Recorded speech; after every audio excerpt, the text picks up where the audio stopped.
What rules do you have for cell phone, tablet, or TV use in your home? Some of you might be able to rattle off a list of rules, and some of you might be thinking, I have no rules for those things. Today we're going to talk about technology and the importance of creating good boundaries for our kids, but also the significance of relationship with our kids when it comes to technology. When it comes to technology and rules, it is definitely important to know what we expect from our kids and to make sure those expectations are clearly defined. Maybe our kids have a limit on how much time that they can spend on screens. Maybe they can't have a cell phone until a certain age, or maybe you have rules about the type of video games that they can play. All of these rules are certainly healthy and are important as we help our kids to navigate the world of technology. However, all of these rules can also lead to two things. First, they can lead to kids who obey the rules but who don't really believe that those rules are for their good and flourishing.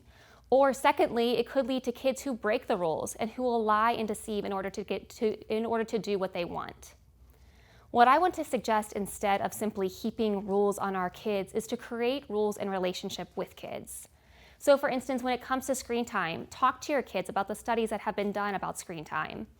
Teach them the effects that TV and tablets can have on their lives and explain why you are setting limits.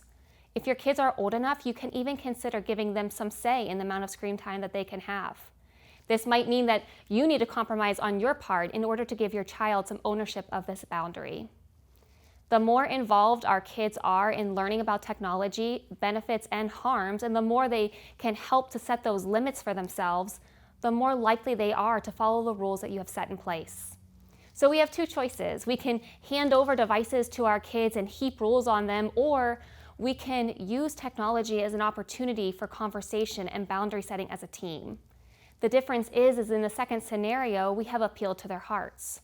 Rather than creating little robots who just follow our rules but don't really believe in them, we have instead created well-thinking kids who believe in the boundaries that are in place.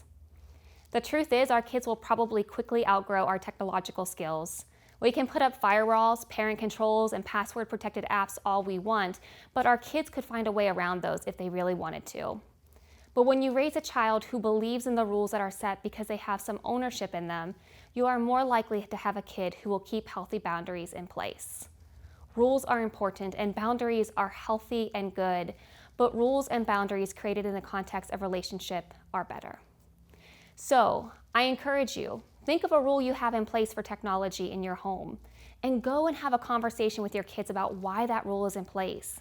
Listen to their input and their questions and allow this rule to be an opportunity for relationship growth together. Thank you, Jenna, for that message. And thank you for joining us for this week's episode of Fridays Are for Families. We place a high value on discipleship, specifically at home, because we believe that strong disciples are made at home. And that is why we have a heart to do what we can to empower and equip you to grow as a disciple of Jesus yourself and a disciple maker of your kid. If you have any specific requests for information you would like to hear about, we invite you to share them with us, either by commenting on this video on YouTube or Facebook, or by emailing us at family@lifeatpathway.com. We look forward to seeing you next week.